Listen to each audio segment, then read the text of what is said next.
સમય છે આપણે આપણું બાઇબલ આપણા હાથમાં લઈએ, આપણો વિશ્વાસ જ્યારે આપણે ઈશ્વરનું વચન સાંભળીએ.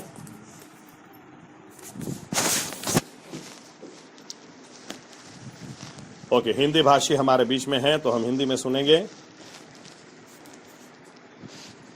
બાઇબલ આપણા હાથમાં લઈએ, આપણો વિશ્વાસ કબૂલ કરીએ, જાહેર કરીએ, આ ઈશ્વરનું વચન છે, હું એમાં વિશ્વાસ કરું છું. આ ઈશ્વરનું વચન છે, હું એમાં વિશ્વાસ કરું છું. આ ईश्वरનું वचन છે, હું એમાં વિશ્વાસ કરું છું. ओके, आइए हिंदी में मैं बोलता हूं लेकिन पढ़ते हैं गुजराती में. उत्पत्ति 2 अध्याय 18 से 24. उत्पत्ति उसका 2 अध्याय 18 से 24.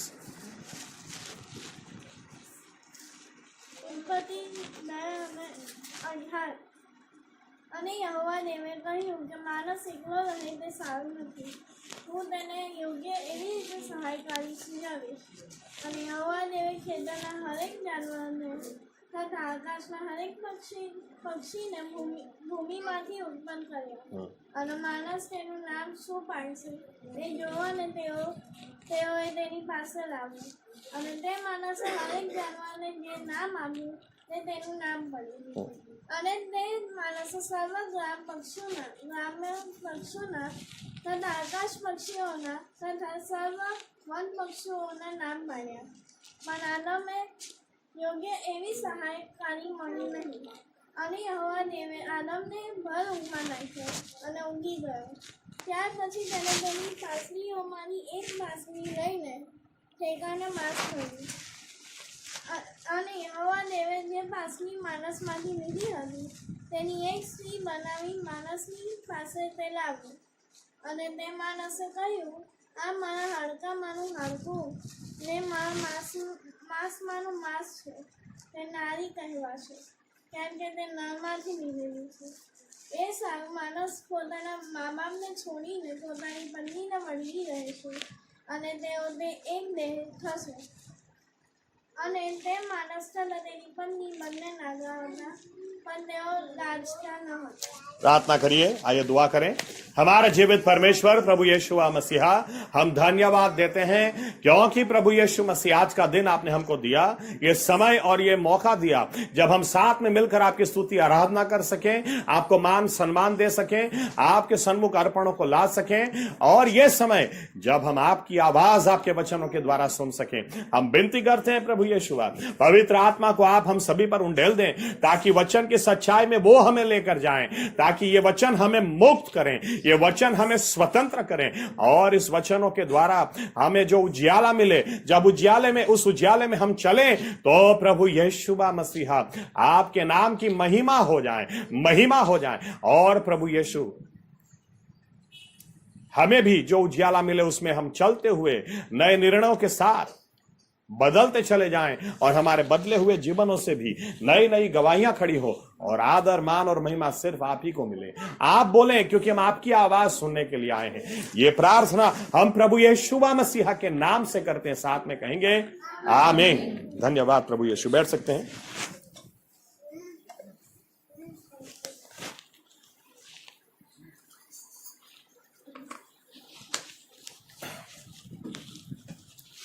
ओके, अगले मंगलवार को ये विषय हम खत्म करेंगे जो काफी समय से हम लोग देख रहे हैं कि सिंह और हाइना यानी कि जरक, इनके बीच की जो दुश्मनावट है, इससे हम लोग कुछ सीखना चाह रहे हैं. क्यों सीखना चाह रहे हैं? क्योंकि प्रभु यीशु की तुलना सिंह के साथ की गई है, उनके बच्चों की तुलना यानी विश्वासी लोगों की तुलना सिंह के साथ की गई है, और सिंह का नंबर 1 दुश्मन वो हाइनाज होते हैं, जरक. आमीन. तो इस बात से हम काफी कुछ सीख रहे हैं, लेकिन वो बातें मैं अगले मंगलवार को खत्म करूंगा. आज उस विषय को आगे बढ़ाना चाहते हैं जो पिछले मंगलवार को हमने शुरू किया. थोड़ी सी अगर बातें मैं रिवाइज कर लूं कि प्रभु यीशु की योजना देखिए या तो रचना देखिए. पहले पुरुष को बनाया और बाद में उसमें से औरत को बनाया. आमीन. क्योंकि दोनों की बनावट अलग है. जब बनावट अलग हो तो काम और सेवकाई भी अलग होती. आमीन. और इसीलिए ऐसा नहीं है कि इस घर में मर्द ने बच्चा दिया और उस घर में औरत ने दिया। हर घर में औरत ही बच्चा देती, उसकी रचना है। आमीन। जिस मर्द की जिस तरह से रचना की गई, और इसीलिए पिछले हफ्ते हमने देखा कि आदम को किस तरह से बनाया, मिट्टी का पुतला बनाकर सांस फूंककर उसको जिंदा किया, यानी उसको उत्पन्न किया। लेकिन औरत को लिखा उसकी पसली में से, या तो उसमें से बोन मैरो में से उसको बांधा। औरत को बनाया नहीं है, उसको बांधा गया है। ही बिल्ट हर, और इसीलिए औरत ज्यादा मजबूत होती है। आमीन।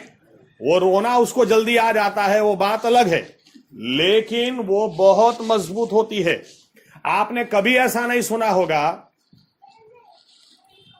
कि आज मेरे हस्बैंड ने या तो आज मेरे पापा ने ऐसा बोल दिया, मैं तो दारू पी लिया। औरत नहीं पीती है, लेकिन औरत को इतनी ताकतवर बनाया है, वो ऐसा बोल दे तो वो आदमी दारू पीने चला जाता है। वो ऐसा बोल दे तो उसको हार्ट अटैक आ जाता है। वो ऐसा बोल दे कि 2 दिन तक खाना नहीं खाएगा, और उसके बावजूद भी ये पूछे कि क्या हो गया, 2 दिन से क्यों नहीं खा रहे हो। औरत बहुत ताकतवर है। ओके, ये अच्छे अच्छे घर उखाड़ सकती है, किसी को भी उखाड़ सकती है। बहुत मजबूत बना, इसके आंसू पे कभी जाने का नहीं। आमीन।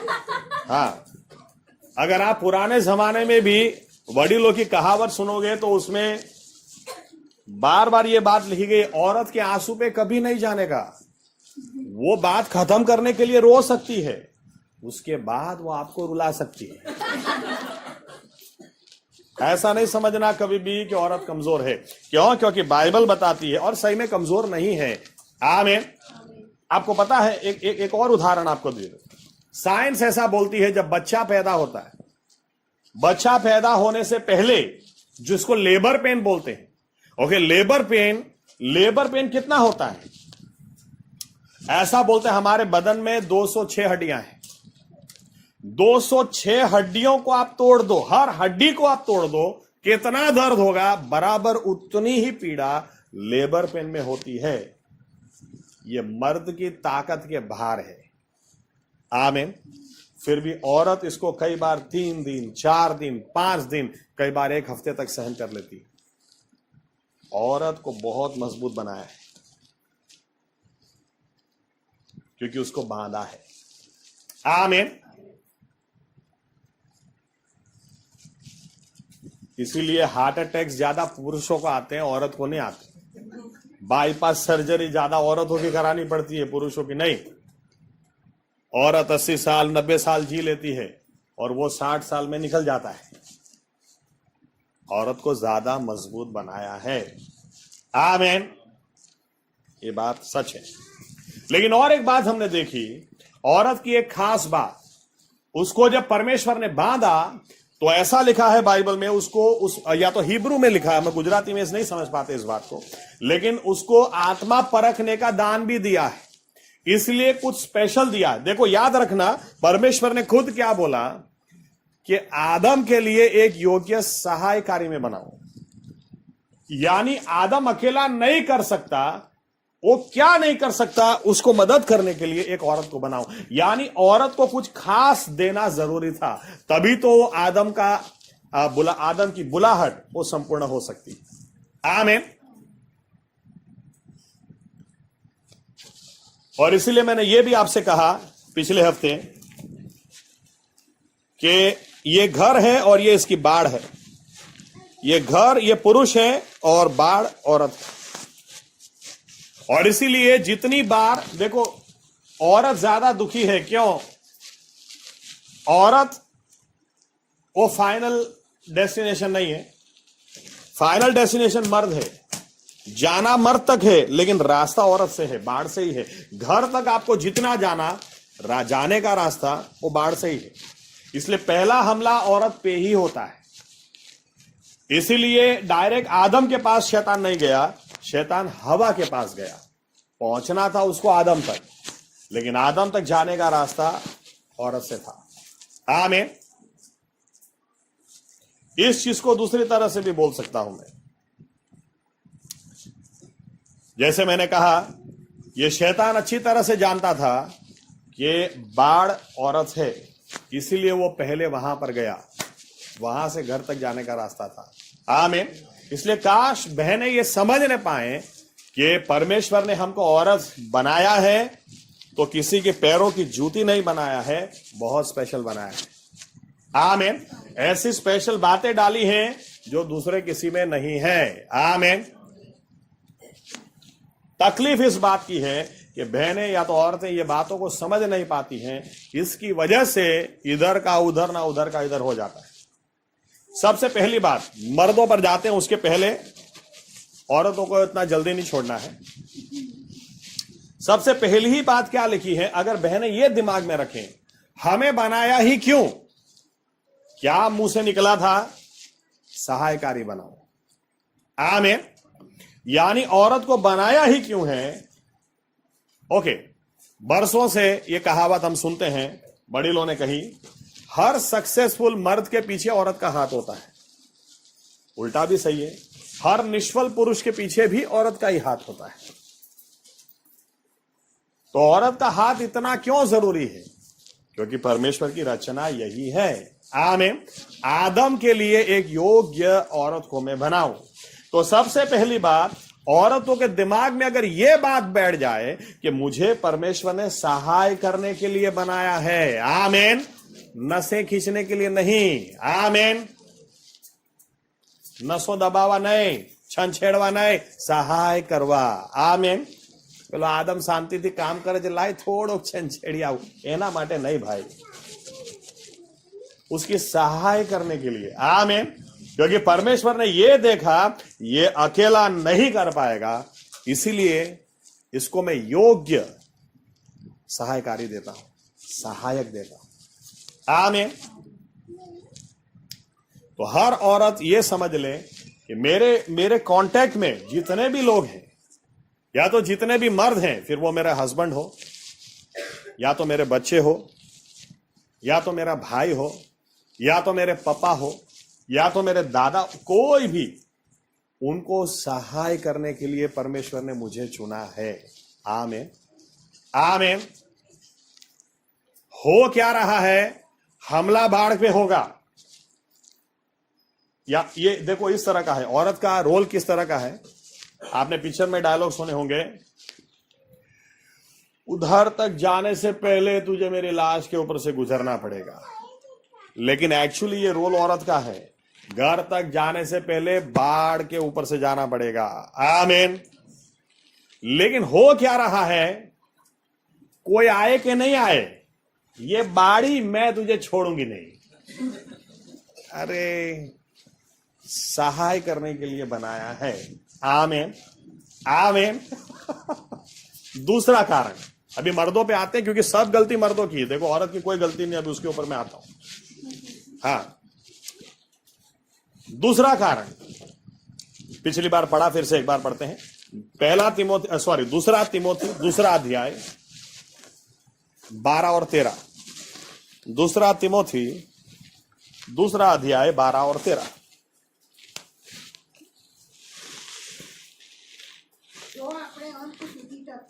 બીજો તિમોથી પહેલો તમે વાંચો છો, બીજો છે તો પહેલો વાંચો, સોરી, પહેલા તિમોથી, સોરી,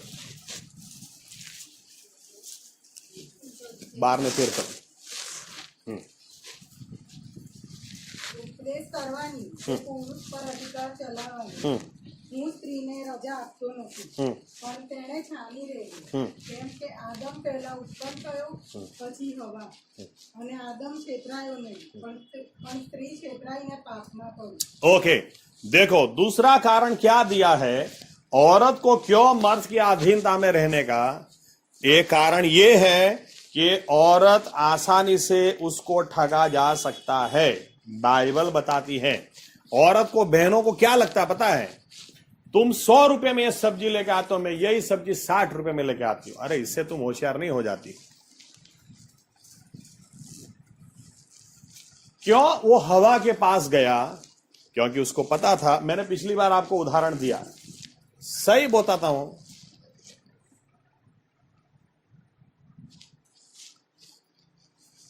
जहर मारने की दवा पी ली और ऊपर से नीचे कूद गया।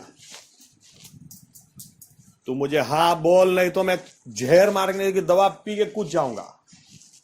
बोलो, लड़की हाँ बोल देगी। उसको पता भी नहीं होगा कि उसने पहले डॉक्टर को फोन किया होगा कि डॉक्टर साहब ऐसी दवाई मैंने पी ली है, और वो आराम से बच जाएगा। लेकिन आप दूसरे मर्द को पूछेंगे ना, वो मर्द तुरंत बोलेगा ये फ्रॉड पार्टी है। औरतों को समझ में नहीं आता, इसलिए ज्यादातर जब भी किसी का लफड़ा होता ना, तो उसके घर में उसके बाप को नहीं पता होता, लेकिन उसकी मां को पता होता है। हाँ, और क्योंकि मां को आराम से मूर्ख बनाया जा सकता है। मां अपने आप को बहुत होशियार समझती है। मैं अपना उदाहरण दूं, मेरे जीवन में इतने प्रश्न आए, मेरे पापा को पता ही नहीं होता था, मम्मी को। फिर आखिर में जब फंस गए तो फाइनली पप्पा तो दयू, पापा ऐसा ऐसा प्रॉब्लम। मेरे पापा का हमेशा फर्स्ट क्वेश्चन, कितने टाइम से चल रहा है? 6 महीने से। तेरी मम्मी कब से जानती है? 6 महीने से। और मुझे आज बोल रहे हो? उसके बाद 2 दिन में प्रॉब्लम सॉल्व। अरे पहले बोलना चाहिए ना मुझे, लेकिन हम लोग सुधरते ही नहीं थे। पता था आप डायरेक्ट पापा को बोलेंगे तो स्टोरी इधर ही खत्म हो जाएगी। लेकिन बाद में बाइबल पढ़ते पढ़ते समझ में आया, क्यों घर में पुरुष को रखा, उसको बोलना जरूरी है। उसको शीर कहा है।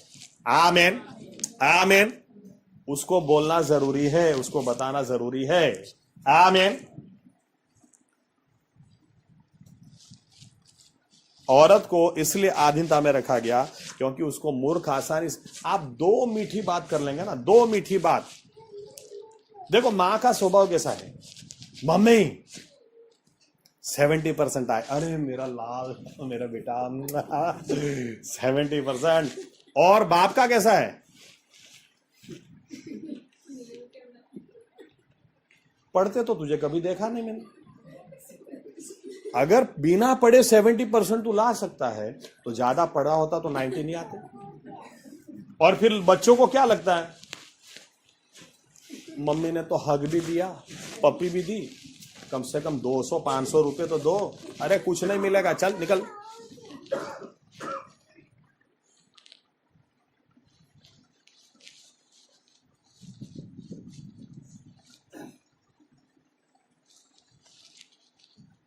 बरसों बाद पता चलता है ये बच्चा कब से मां को मूर्खी बना रहा था, बाप को नहीं बना सकते, उसको पता चलता है।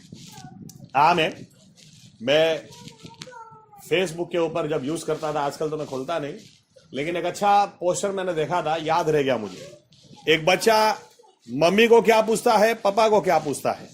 मम्मी को पूछने में पूरा लिस्ट, मम्मी पिक्चर देखने जाऊं, मम्मी दोस्तों की पार्टी में जाऊं, मम्मी एनुअल डे फंक्शन है जाऊं, मम्मी फेयरवेल है जाऊं, मम्मी थोड़ी शॉपिंग करनी है जाऊं। पूरा list, mummy mummy mummy mummy mummy. और पापा को क्या पूछते हैं उसमें एक ही, पापा मम्मी किधर है?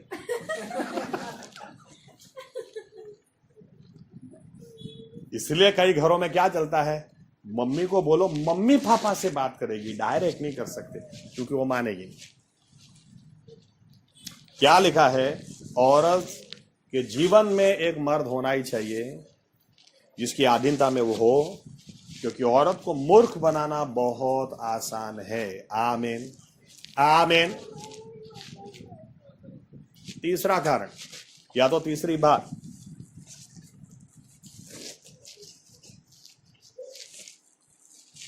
बहुत इंपॉर्टेंट, मैंने जैसे कहा औरत को ज्यादा समझ में आता है और हमला भी उसी के ऊपर होता है। सबसे ज्यादा दुनिया में दगा भी औरत के साथ होता है, सबसे ज्यादा हमले उसी पर होते हैं क्योंकि वो बाढ़ है। औरत की एक गलती, वो ये बात समझ नहीं पाती है उसकी गलती कहां है। जैसे मैंने कहा, आपको समझ में आता है तो आपकी जवाबदारी बढ़ जाती है। आमीन। जिसको समझ में आता ही नहीं। उदाहरण के तौर पर अगर हम ऐसा बोलते हैं कि हम उद्धार पाए हुए लोग हैं, प्रभु यीशु ने हमारी आंखों को खोला है, तो हमारी जवाबदारी ज्यादा है, दूसरों की नहीं है, हमारी ज्यादा है कि हम उनके लिए ज्यादा प्रार्थना करें, हम उनको सुसमाचार दें, हम उनके लिए उपवास प्रार्थना करें। हमारी आंखें खोली है तो हमारी जवाबदारी ज्यादा है। आमीन। उसी तरह से अगर औरत को ज्यादा पता चलता है तो उसकी जवाबदारी ज्यादा है। आमीन। इसीलिए आपने कभी ऐसा नहीं देखा होगा कि उधर वो पाकिस्तान से गोला मार रहा है, पाकिस्तान से गोले बारूद इधर हो रहे हैं, और वो सैनिक इधर भाग कर आकर हालोल में पूछेंगे क्या करे यार, समझ में ना आता, आप कुछ बताए तो हम, अरे कोई आएगा क्या, अरे तुमको उधर रखा क्यों है, जवाब दो सामने। आमीन। औरत को बाढ़ बनाया क्यों है? जब हमला होता है उधर ही तुम सामना करो, उधर ही तुम प्रार्थना करो। आमीन। होता क्या है, औरत मर्द के पीछे पड़ जाती है, यह सबसे बड़ी तकलीफ। मैंने आपको उदाहरण तो दिया ही था पिछले हफ्ते, ओके, आज कुछ अलग से दे देता हूं, लेकिन ये सच है।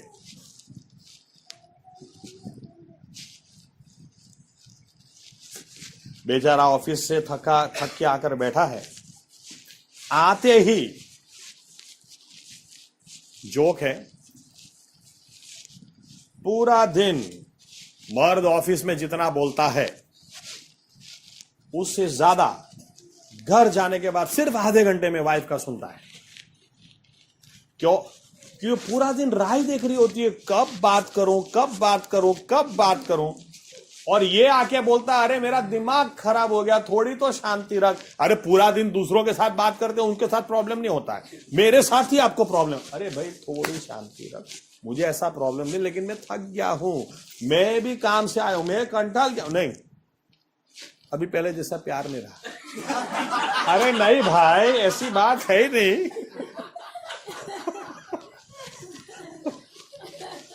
और आप कंटाल भी नहीं सकते। अगर आपने गुस्से में बोल दिया चल जा दिमाग मत चाट, नहीं रहा पहले जैसा प्यार। देखा, मैंने बोला था ना, मैंने बोला था ना।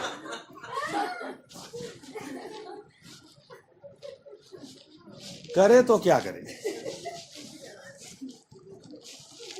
इसलिए फिर बाइबल क्या बताती है, देखो मैं कई बार सोचता हूं क्या अनुभव सुलेमान ने किया होगा कि उसने एक बार नहीं दो बार ये बात लिखी है। चलो पढ़ते हैं नीति वचन 25-24। देखो क्या लिखा है, नीति वचन 25-24।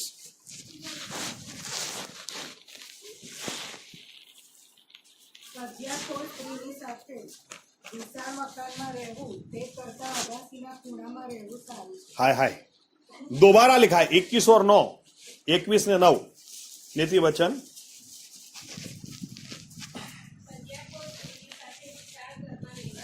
हाँ हाँ, देखो क्या लिखा है, कजियाखोर स्त्री चै चै चै चै चै चै करे एवी ऐसी औरत के साथ रहने से अच्छा धाबाना, ओके, आपके छत के ऊपर एक कोने में पड़े रहना ज्यादा अच्छा है। आमीन। लेकिन मैं आपको इसका आगे का वर्जन बता देता हूं, वो आपको उधर भी छोड़ेगी नहीं, वो उधर भी आएगी। क्या हो गया जो इधर पड़े हो?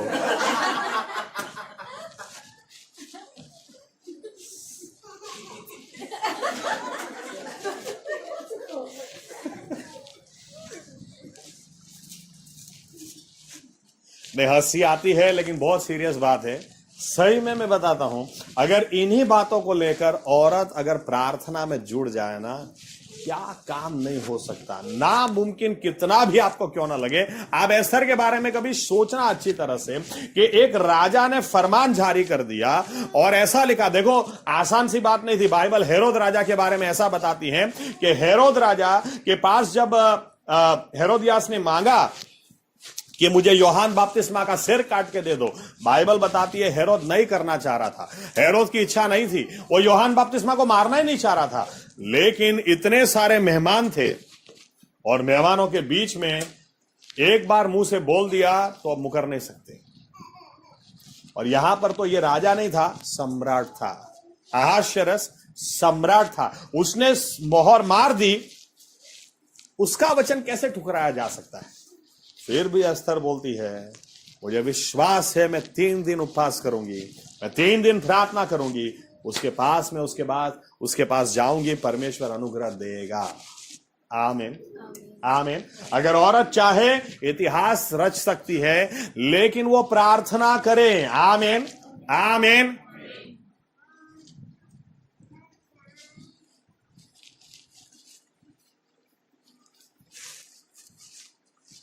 तकलीफ यह है, इस विषय के ऊपर मैं अगले मंगलवार को बोलूंगा, आज खाली टच करता हूं। तकलीफ यह है कि शैतान घर के ऊपर हमला कर ही रहा है। इसके लिए बाढ़ को छूना जरूरी है। और ये बाढ़ कर क्या रही है? प्रार्थना करनी चाहिए, सामने जुड़ जाना चाहिए। शैतान खबरदार, मेरे किसी भी रिश्तेदार को तूने हाथ लगाया मैं तुझे सर कुचल दूंगी, ऐसा बोलने की बजाय वो शैतान इधर हमला कर रहा है। अरे बेली मारी बाजूवाड़ी तो भागी गई। હા હું તને નથી કહેતી, મેં તને ગયા મહિને કીધેલું કે નહીં? એ 100% લફડું છે, ભાગી જ જશે। આ ભાગી ગઈ, નીકળી ગઈ, બોલ। 2 દિવસથી આ લોકો શોધે, મેં તો પહેલા જ કહી દીધું, પેલા જોડે જ ગઈ। હા, બીજા કોઈ જોડે मन। अरे इधर हमला हो रहा है भाई, ये प्रार्थना नहीं कर रही है, इनका इधर से उधर, उधर से इधर, उधर से इधर चल रहा है। अफसोस। लेकिन अब जैसे मैंने कहा, अभी हम लोग मर्द को पकड़ते हैं। सारा दोष सबसे पहले मर्द का है, औरत का किधर है वो भी बताता हूं। सबसे पहली बात देखो, ताली कभी एक हाथ से नहीं बजती। आमीन। परमेश्वर ने पहले आदम को बनाया, यानी पहले जवाबदारी की आशा उसके पास से रखी। आमीन। और बनाया तो क्या किया, चलो पढ़ते हैं उत्पत्ति 2 और 15। उत्पत्ति 2 और 15।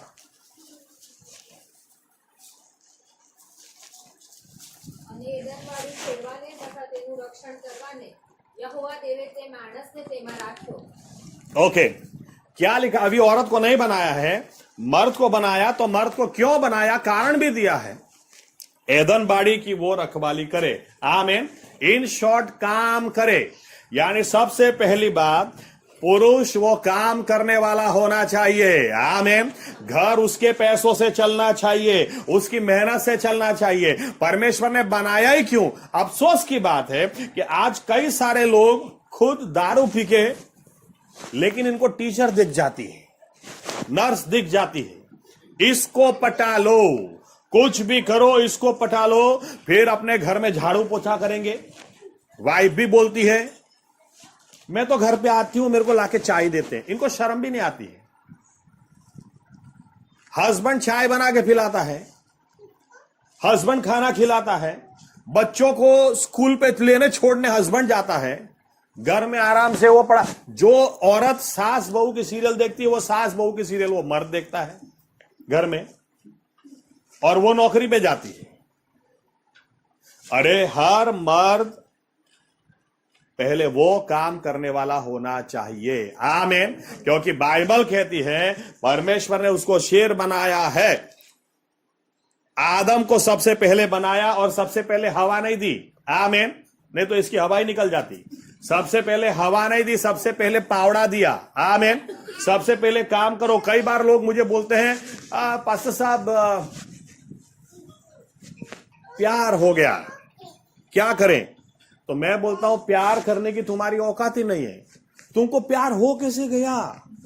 तुमको प्यार हो ही नहीं सकता, होना ही नहीं चाहिए।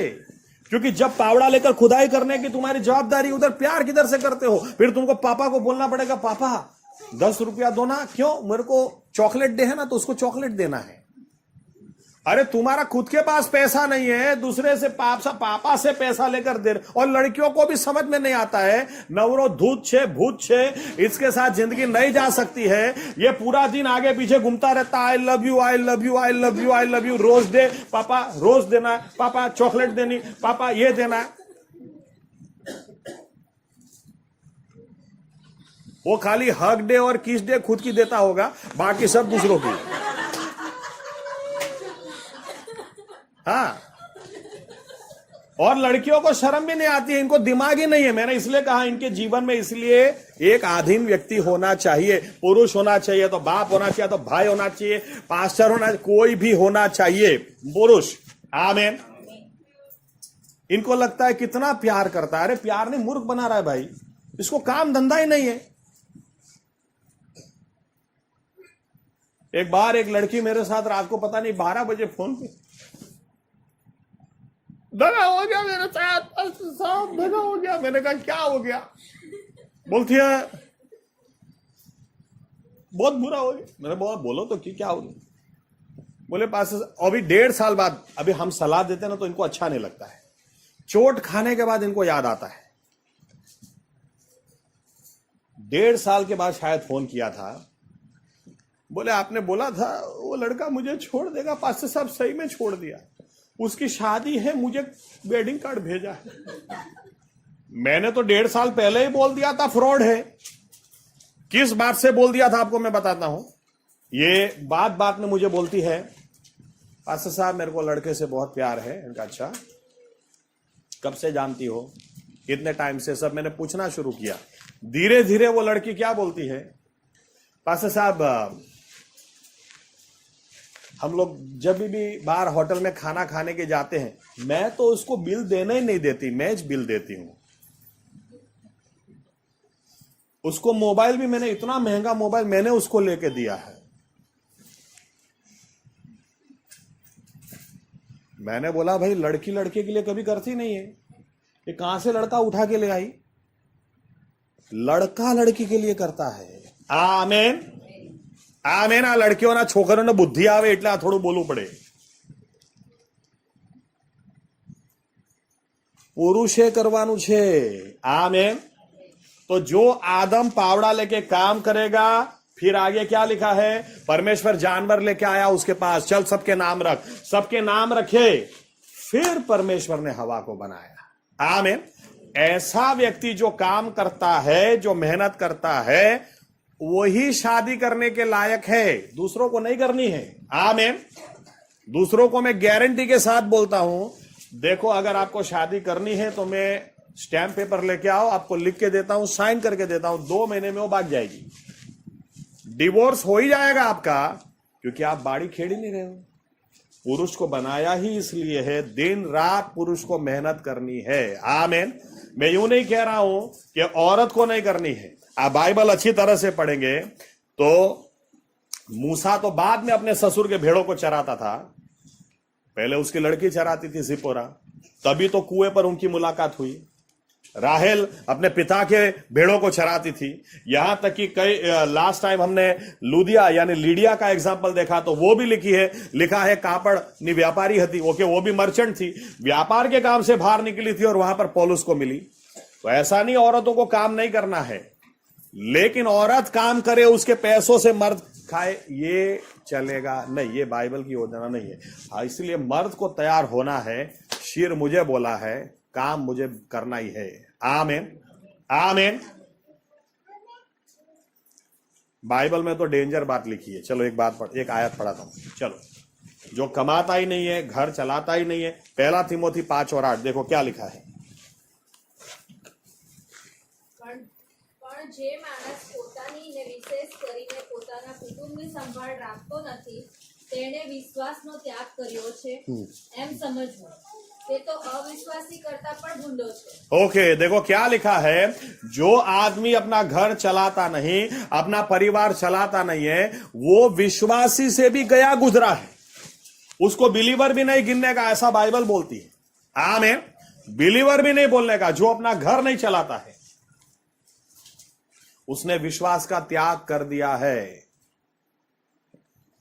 हम लोग इसीलिए हमारे चर्च में पहले से इस बात को सीखे हुए हैं, इसीलिए हम लड़कों के पीछे पड़ जाते हैं, भाई कमाओ, भणो भणो, चो सारू भणो, अच्छा पढ़ोगे तो अच्छी नौकरी मिलेगी। आमेन।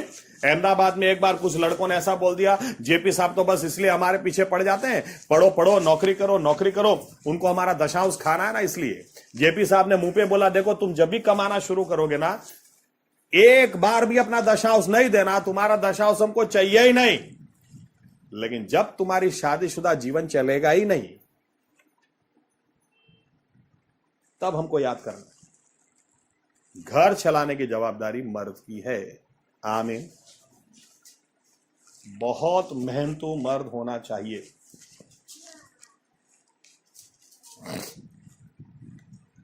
इसीलिए आजकल लोगों को काम धंधा कुछ भी नहीं है। देखो लोगों का दिमाग भी कितना खराब हो गया है। एक बार एक व्यक्ति को मैंने कहा कि भाई साहब अगर आप मैरिज ब्यूरो चलाते हैं, ये लड़की के लिए एक लड़का ढूंढो, इसकी 60,000 सैलरी है, तो ऐसा कोई पढ़ा लिखा लड़का हो आपके ध्यान में। मेरे को फोन करते हैं और फोन करके क्या बोलते हैं, पास्टर साहब बहुत मस्त लड़का मिल गया, बहुत मस्त। मैंने कहा अच्छा, अरे सेवक है। मैंने कहा अच्छा तो अच्छी बात है। तो मैंने कहा सेवक है तो फिर आगे कुछ बताओ तो सही। बोलते देखो पास्टर साहब दोनों को शादी करा दो, लड़की कमा के घर चलाएगी, लड़का सेवा करेगा। मैं कहा इसका दिमाग खराब हो गया है। लेकिन इसका नहीं, ज्यादातर क्रिश्चियन लोगों का दिमाग खराब ही है। शर्म भी नहीं आती, ऐसा बोलते हैं कि लड़की के पैसे से घर चलेगा। अरे भाई सिंपल बात क्या होनी चाहिए, लड़के में इतना दम होना चाहिए कि भाई तेरे पैसे से घर नहीं चलेगा, इसमें इतना दम होना चाहिए घर में चलाऊंगा। आमीन आमीन। ये कौन से सेवक है ना, कौन सी सेवकाई करते हैं मुझे समझ में नहीं आता है। ऐसे भी लोग बैठे हैं। दूसरा एक अभी मुझे क्या बोलते हैं, ये लड़की के लिए आपसे ही बात करनी है या किसी और से भी मैं कर सकता हूं, अच्छा मांगा है।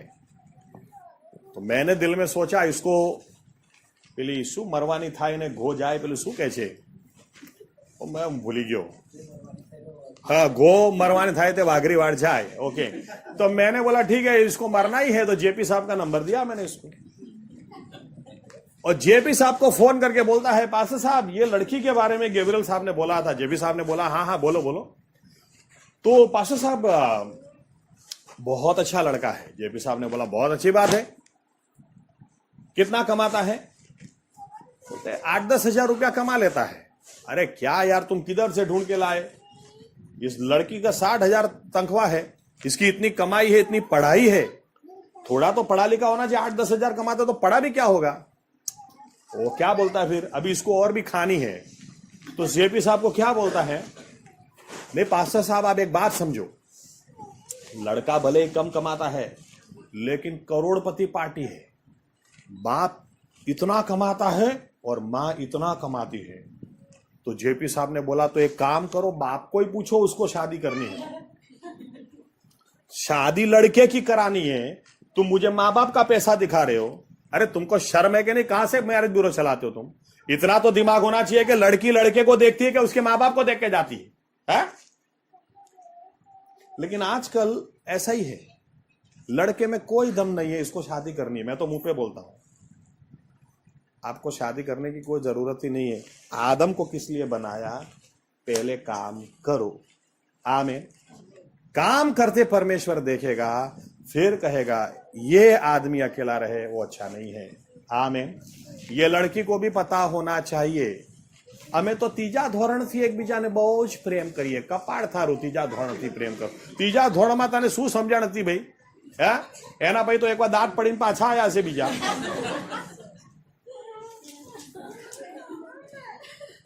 બાપા રૂપિયા ભરતા હતા, ફીસ ભરતા હતા, ટ્યુશન બાપાએ કરાયું, કઈ રીતે પ્રેમ થઈ જાય? सैमुअल ने खबर पड़े छे।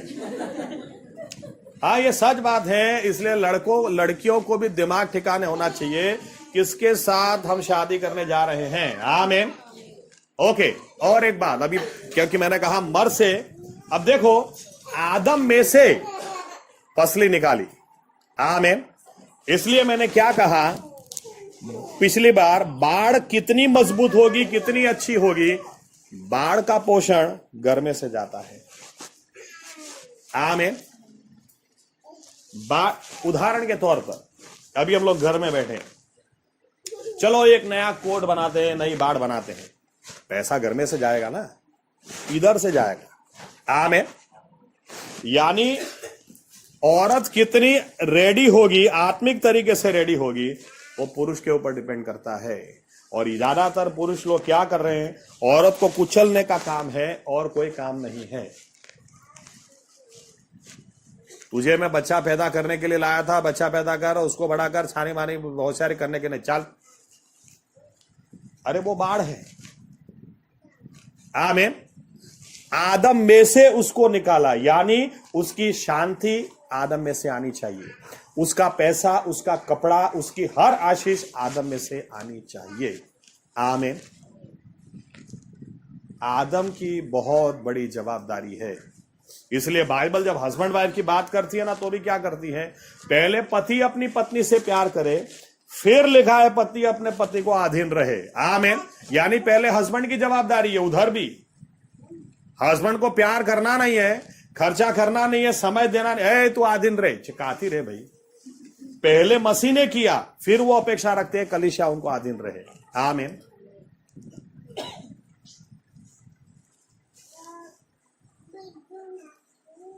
पूरी गड़बड़ी है। आज औरत लोग मर्द का काम कर रहे हैं और मर्द लोग औरत का काम कर रहे हैं। हम ऐसा नहीं चाहते, क्योंकि परमेश्वर हमारा कभी गलती करता नहीं है। उसने औरत बनाया, बराबरी बनाया है। उसने मर्द बनाया, बराबरी बनाया है। आमीन। लेकिन आपकी बुलाहट जिस तरह से हो, उस तरह से आपको जीना है। आमीन। और इसीलिए आप बाइबल देखें, हर जगह पुरुष, वो काम करने वाला पुरुष हो, उसी को परमेश्वर ने चुना है और उसी को परमेश्वर ने इस्तेमाल किया है। आमीन। आदम को काम करने के लिए बनाया। आपने बाइबल में एक जगह ऐसा नहीं पढ़ा होगा, शांति से मर्द लोग आराम से सो रहे थे और परमेश्वर का दर्शन मिला और कहा, मेरे बच्चों चलो मेरी सेवकाई में। कभी भी नहीं, कभी भी नहीं। परमेश्वर को मर्द काम करने वाला चाहिए। आमीन। आपके घर में बच्चा भी है, उसको एक तो माँ बाप भी घणी बार पोपलो बनावे छे। पोपलो पोपलो बेटा, बेटा तने वाग्યું, बेटा पड़ी गयो, कशुं नहीं थयुं। मर्द को मर्द की तरह रहने दो। आमीन। आमीन।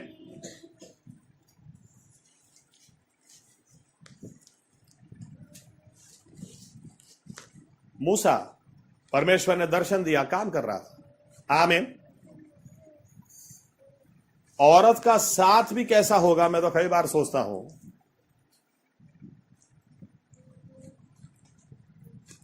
बाइबल में कहीं लिखा नहीं है, कल्पना मेरी। 2-2, 3-3 महीना ये लोग घर के बाहर रहते थे। 2-2, 3-3 महीना। आप सोचिए आज का जमाना अगर होता, टॉट टॉट टॉट टॉट, કેટલે પહોંચ્યા, કેમ રિપ્લાય નહીં કરતા? મેસેજ મારો રીડ કરો છો, અલા પેલું સામે વરુ બેઠું હોય ને અહીંયા ગેટું સાચવવાનું હોય, તને રિપ્લાય કરે? 2-2, 3-3 महीने के बाद घर जाते थे, तभी भी ये नहीं बोलती थी, चलो अब मेरे को बताओ 3 महीने क्या किया।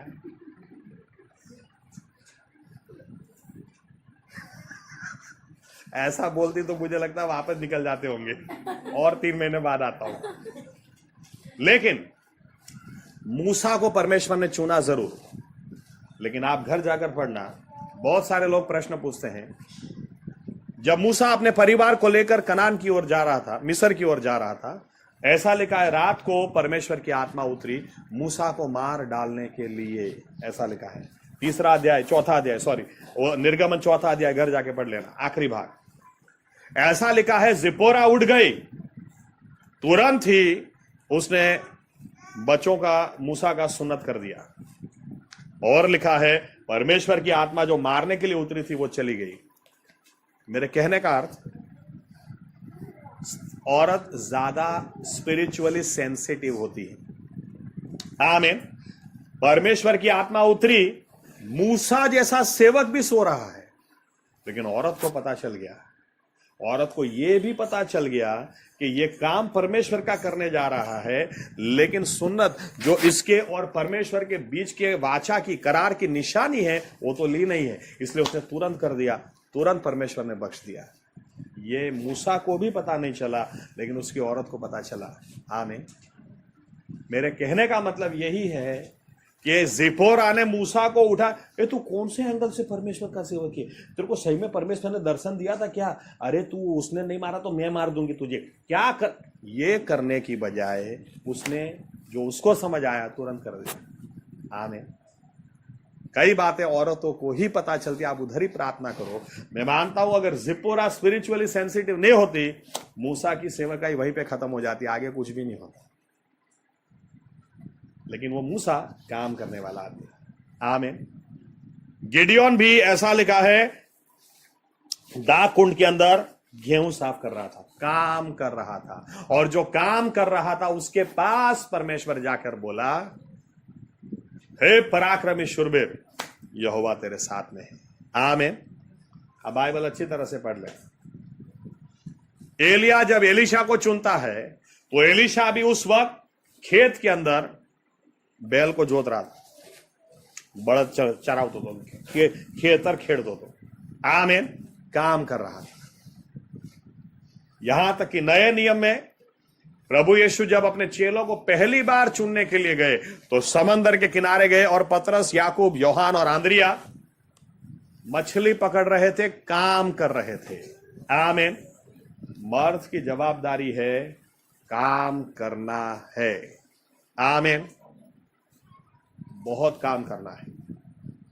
और काम क्यों करना है? क्योंकि आपके पास से ही औरत, फिर वो चाहे आपकी पत्नी हो या आपकी मम्मी हो या आपकी बहन हो या आपकी चर्च की औरतें हो, उनके पास शांति। आप एक बार कल्पना करो, दुनिया में एक भी मर्द नहीं है, एक भी मर्द है नहीं, खाली औरतें हैं।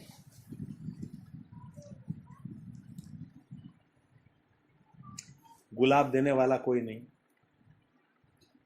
बहुत ब्यूटीफुल लागे, ऐसा बोलने वाला कोई नहीं, तुम्हारे बाल कितने अच्छे हैं, बोलने वाला कोई नहीं। खोटू ना लगाड़ता, तो खाली मजाक में कहूं છું।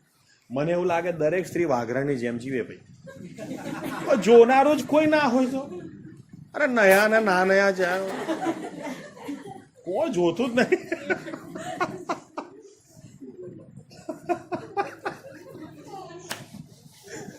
लेकिन आप देखें, मर्द के पास से जो मेहनत करता है उसके पास से उसके लिए आशीष आनी चाहिए। आमीन। मर्द को बनाया ही इस तरह से है कि वहां से औरत के लिए आशीष जानी चाहिए। और आज दुनिया में, पूरी दुनिया में उल्टा ही हो रहा है। मर्दों ने औरतों को पैरों की जूती या तो वस्तु बना के रख दिया है, वो वस्तु नहीं है, परमेश्वर की प्रतिमा में बनाई हुई व्यक्ति हैं। जैसे पुरुष को बनाया वैसे ही औरत को परमेश्वर ने अपनी प्रतिमा में बनाया है। आमीन। लेकिन जवाबदारी पुरुषों की बहुत ज्यादा है, बहुत ज्यादा है। आपने कभी नहीं सुना होगा, या सॉरी सुधार लेता हूं, बहुत कम सुना होगा कि उस घर में उस औरत ने अपने पति को पीट पीट के छिलके निकाल दिए, छोतरा काटना की। औरत ज्यादातर मर्द पे हाथ नहीं उठाती, लेकिन कितने घरों में मर्द औरत को पीटता है, उसको देर ही नहीं लगती सटाक से एक हाथ मार देने में। कैसे मार सकते हैं? जिसकी आपको रक्षा करनी है, आपके पास से जिसको आशीष जानी चाहिए, आपके पास से जिसको प्रोत्साहन जाना चाहिए, लेकिन गड़बड़ है। मर्द अपनी जवाबदारी समझे, औरत अपनी जवाबदारी समझे, तो क्या नहीं हो सकता। इसीलिए परमेश्वर ने उनको आशीष दी और क्या कहा, तुम आसमान के पंछियों पर राज करो, तुम पृथ्वी पर चलते जानवरों को ऊपर राज करो, पानी में मछलियों पर तुम राज करो, पूरी दुनिया को वश करो और उसके ऊपर राज करो। कब हो सकता है? जब मर्द मर्द का काम करे और औरत औरत का काम करे। आमीन। आमीन।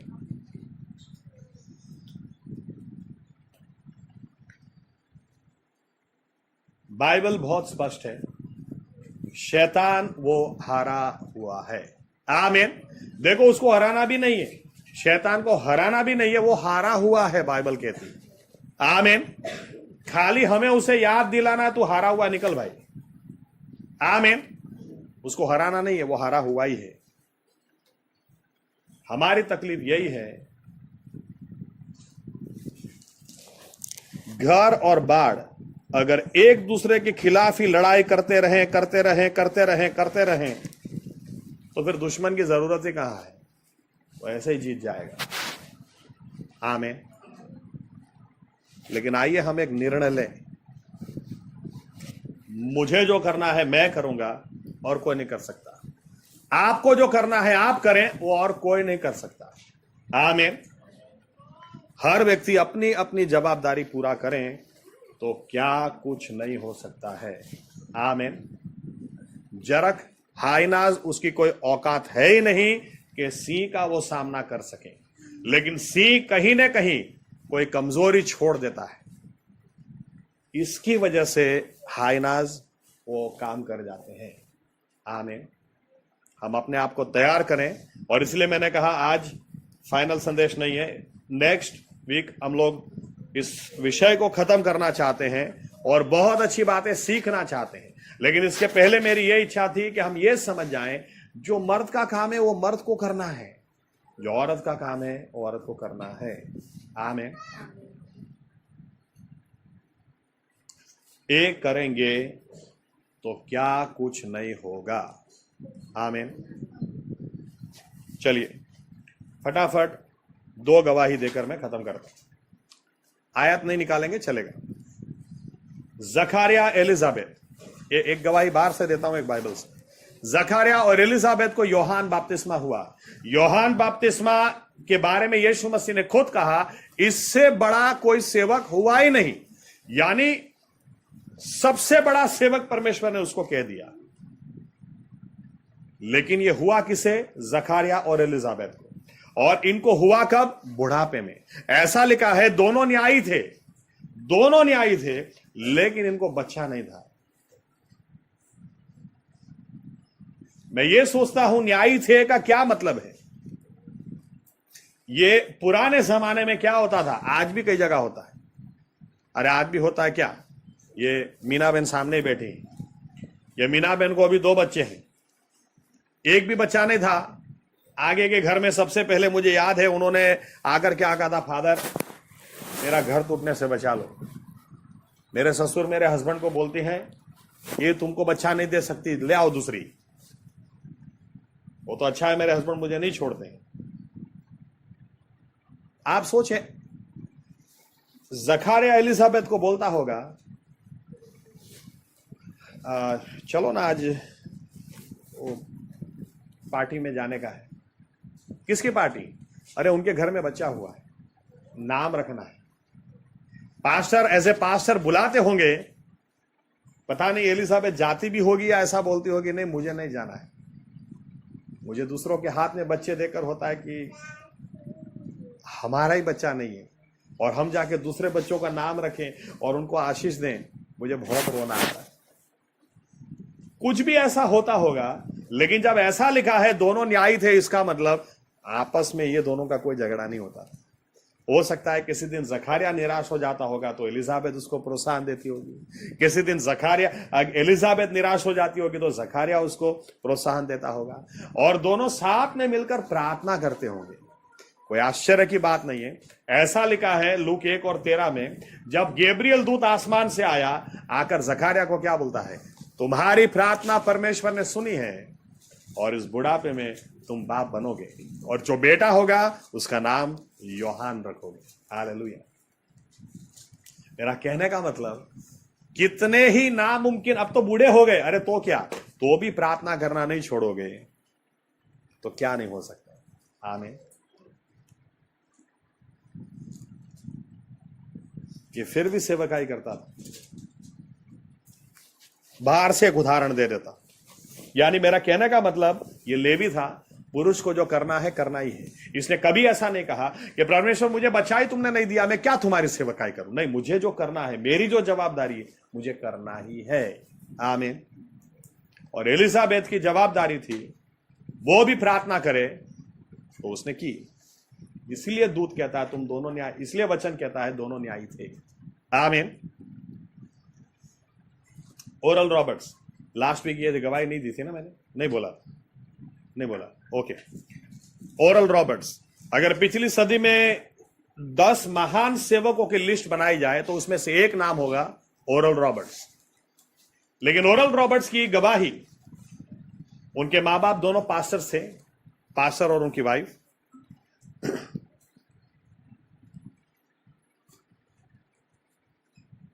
मां ने प्रार्थना की थी कि प्रभु यीशु मुझे कितने भी बच्चे क्यों ना हो, लेकिन एक बच्चा आपकी सेवकाई में मैं दे दूंगी, और वो बच्चा महान सेवक बनाना, और वो बच्चा मुझे पता चले कि वही है। मेरे सभी बच्चों की आंखें ब्लैक हो, लेकिन वो एक ही बच्चा, उसकी आंखें ब्लू होनी चाहिए, नीली आंखें, तो मैं समझ जाऊंगी कि यही बच्चा है जिसको सेवकाई में परमेश्वर इस्तेमाल करेगा। और तीसरे नंबर में ओरल रॉबर्ट्स पैदा हुए, जिनकी आंखें ब्लू थी।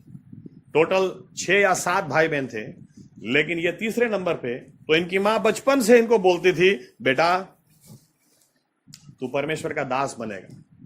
और बचपन से ऐसा था कि बाकी सब भाई बहन बाइबल पढ़ने वाले, प्रार्थना करने वाले, ये अकेला ही, मेरे को यीशु प्रभु प्रभु चाहिए नहीं। ये क्या नाटक है? जब भी बोलता हूं पैसा लाओ तो बोलते पैसा नहीं, जब भी बोलता हूं मुझे ये खिलौना चाहिए बोलते पैसा नहीं। भिखारी कहीं के, ऐसा मुंह पे बोलता था। मां एक ही बात बोलती थी, तू कुछ भी कर ले, लेकिन बेटा मेरी प्रार्थना है, तू किधर भी जाएगा मेरी प्रार्थना से आगे नहीं जा सकता, तू सेवक बनेगा। और ये मुंह पे बोलता था, मैं कुछ भी बनूंगा मम्मी, याद रखना सेवक जिंदगी में कभी नहीं बनूंगा। इस औरत का विश्वास आप देखें, पति पत्नी दोनों मीटिंग चलाकर वापस आ रहे हैं। ओरल रॉबर्ट्स क्रॉस हुआ, मां ने बोला बेटा एक मिनट, घर छोड़ के जा रहा है, किधर जा रहा है? ओरल रॉबर्ट्स ने बोला, सही पकड़ा मम्मी, घर छोड़ के जा रहा हूं और जिंदगी में आज के बाद कभी वापस नहीं आऊंगा, क्योंकि तुम भिखारी लोगों के साथ मुझे रहना ही नहीं है, और ये प्रभु प्रभु का नाटक मेरे से नहीं होगा। मैं जा रहा हूं, आखिरी बार देख ले। दूसरी कोई मां हो तो, हाँ मेरा बेटा, ये क्या बोलती है, तू मुझे देख ले बेटा, तू किधर भी जाएगा मेरी प्रार्थना से आगे नहीं जा सकता है, तू जिधर भी जाएगा तेरी मां की प्रार्थना तुझ तक पहुंचेगी। याद रखना, तू नीली आंखों वाला है, तुझे परमेश्वर का सेवक बनना ही है। ये बोले तू और तेरा परमेश्वर रख तेरे पास। चला गया। 2 साल बीत गए। आप सोचे 2 साल बीतने के बाद भी हस्बैंड वाइफ रेगुलर सेवकाई कर रहे हैं, बच्चों को भी खाना बराबर खिला रहे हैं, साथ में मिलकर प्रार्थना कर रहे हैं। और मां बोलती है, मुझे पता है प्रभु, मेरे नजर से 2 साल से मेरा बेटा दूर है, लेकिन तू उसको देखता है, मुझे पता है। 2 साल के बाद दरवाजा किसी ने खटखटाया। जब दरवाजा खोला तो दोस्त के हाथ में ओरल रॉबर्ट्स, मुंह से खून, बेहोश। क्या हो गया? ये बाजू के शहर में हमारी कॉलेज में पढ़ता, हम लोग फुटबॉल खेल रहे थे और एकदम से गिर पड़ा, खून निकल गया है। क्या हो गया पता नहीं, लेकिन उसके रजिस्टर में एड्रेस देखा और हम लोग इधर आए। कोई बात नहीं, रख दो। डॉक्टर के पास ले गए, डॉक्टर ने कहा टीबी है। अब मैं बात कर रहा हूं उस जमाने में, शायद 1931 टीबी हो गया मतलब बात खत्म। डॉक्टर ने कह दिया 6 महीने से ज्यादा नहीं जिएगा। मां, इसको रूम भी अलग देना, नहीं तो भाई बहनों को इन्फेक्शन लग जाएगा, आप लोग भी इससे दूर रहना। फिर भी मां हर रोज जाकर बाजू में बैठती थी और बोलती थी, ये बोलता था क्यों मेरे पास आती है, अरे तुझे टीबी हो जाएगा। मां बोलती, अरे बेटा मेरे को टीबी हो नहीं सकता, तुझे तो मांग के लिया है और तू भी नहीं मरने वाला। ये बोलता है, मम्मी मेरे को शांति से मरने दे, प्रभु प्रभु मत कर, इसकी वजह से तो मैं घर छोड़ के भागा था, अभी तो बख्श मुझे, शांति से मरने दे। ये बोलती थी, बेटा एक बात ध्यान रखना, नीली आंखें वाला तू ही है। अगर कोई और बच्चा होता ना तो मैं एक बार छोड़ भी देती, लेकिन मैं नहीं छोड़ने वाली। तू जिंदा रहेगा, तू मरेगा नहीं, और तू परमेश्वर की सेवकाई करेगा। इसको लगता था पूरी दुनिया में सबसे पागल मां मुझे ही मिली है। 5-6 महीने जितना हो गया, एकदम ये शरीर पूरा सूख गया, हड्डी पसली। और उस वक्त किसी ने आकर बताया, बाजू के शहर में एक सेवक आए हैं, बीमारों के लिए प्रार्थना कर रहे हैं। दोस्त की कार, भाई के दोस्त की कार में उसको ले गए। इसको उठाकर बाहर भी नहीं ले जा सकते थे, लेकिन स्टेज पे से सेवक ने बोला, ग्राउंड के बाहर एक गाड़ी पार्क की है, उसके पीछे के सीट में जो लड़का है उसको लाओ, परमेश्वर उसको ठीक करना चाह रहा है। इसको लेकर आए, इन्होंने सर के ऊपर हाथ रखा और कहा, यीशु के नाम में ठीक हो जाए। जोर से गिरा नीचे, इसको वापस ले गए। पता नहीं क्या हुआ क्या नहीं। घर पे आए, भूख लगने लगी, एक रोटी और दो, थोड़ा खाना और दो। खाना शुरू किया, बॉडी बनने लगी। क्या हो रहा है, जाके चेकअप करवाया तो बोलते टीबी है ही नहीं, ये तो एकदम चंगा हो गया। वहां से ओरल रॉबर्ट्स जहां भी जाते, ओरल रॉबर्ट्स की क्या बात मैं बताऊं, वो टीवी पे भी अगर बोलते थे तो यूं बोलते थे, मेरा हाथ में यूं रखता हूं, आप टीवी पे भी हाथ रखो अगर आपको कैंसर है, मैं इधर से प्रार्थना करूंगा, और घर में कैंसर की गांठ गायब हो जाती थी, लोग घर में बैठकर ठीक हो जाते थे। इतना जबरदस्त सेवकाई। लेकिन ओरल रॉबर्ट जहां भी जाते थे एक बात बोलते थे, जब भी अपनी गवाही देते थे बोलते थे, अगर मेरी मां नहीं होती या तो मेरी मां प्रार्थनावादी नहीं होती तो मैं जिंदा नहीं होता, क्योंकि मैं मर ही रहा था, लेकिन उसने मुझे मरने भी नहीं दिया। उसने फिर भी वो बाढ़ बन के खड़ी रही और उसने कहा, तुझ तक मैं मौत को आने ही नहीं दूंगी, तू सेवकाई करेगा, तू जिएगा और तू सेवकाई करेगा। आज अगर मैं जो हूं वो मेरी मां की प्रार्थनाओं की वजह से हूं। हर औरत, आप जो कर सकती हैं वो आप ही कर सकती हैं, करो, आमीन। और जो मर्दों को करना है वो मर्द करें, आमीन आमीन। आइए अपनी जगह खड़े हो जाए।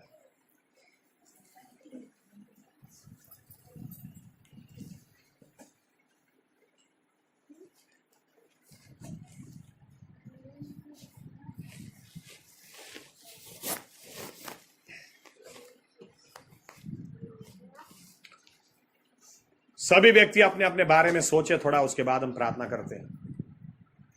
क्या हमें करना चाहिए और क्या हम कर रहे हैं, सोचिए अपने जीवनों के बारे में। क्या परमेश्वर की बुलाहट हमारे लिए और क्या हम कर रहे हैं।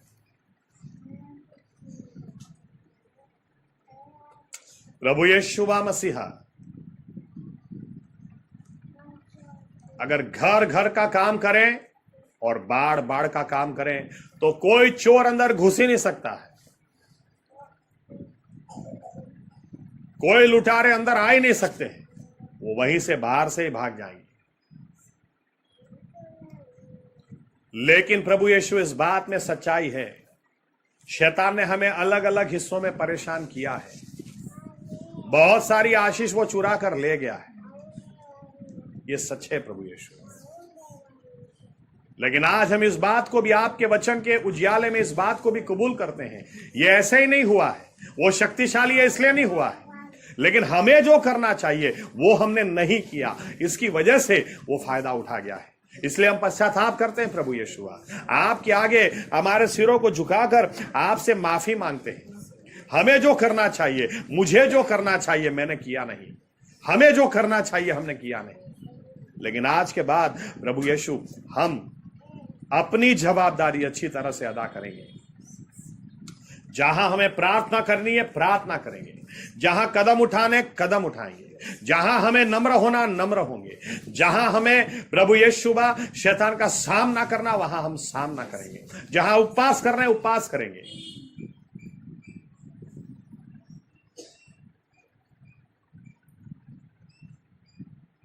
प्रभु यीशु मसीहा, हमारे चर्च के मर्दों को आप उठाएं प्रभु यीशु, ताकि प्रभु यीशु हमें जो करना है, आपने पहले आदम को बनाया बाद में हवा को बनाया है,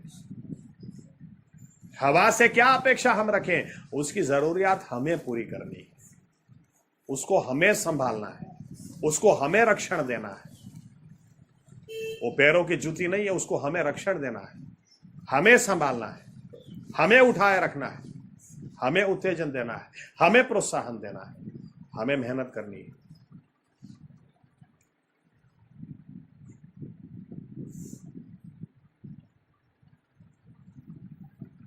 यही प्रार्थना है प्रभु यीशु। हमारे चर्च के मर्द मूसा जैसे बने, पतरस, आंद्रिया, याकूब जैसे बने, योहान जैसे बने, बहुत ही मेहनतू पौलुस जैसे बने, बहुत मेहनत करने वाले बने। और हमारे चर्च की औरतें डेबोरा की तरह बने, एस्थर की तरह बने, आन्ना की तरह बने, बहुत प्रार्थनावादी बने। ताकि इतना ही नहीं कि आज के बाद कोई चोर हमला कर नहीं पाए, लेकिन जो लूट के वो ले गया वो भी 7 गुना हम वापस लेके रहे। ऐसा ही हमारे साथ में हो, ये प्रार्थना प्रभु यीशु मसीहा के नाम से हम करते हैं। आमीन। धन्यवाद प्रभु यीशु, धन्यवाद। महीने का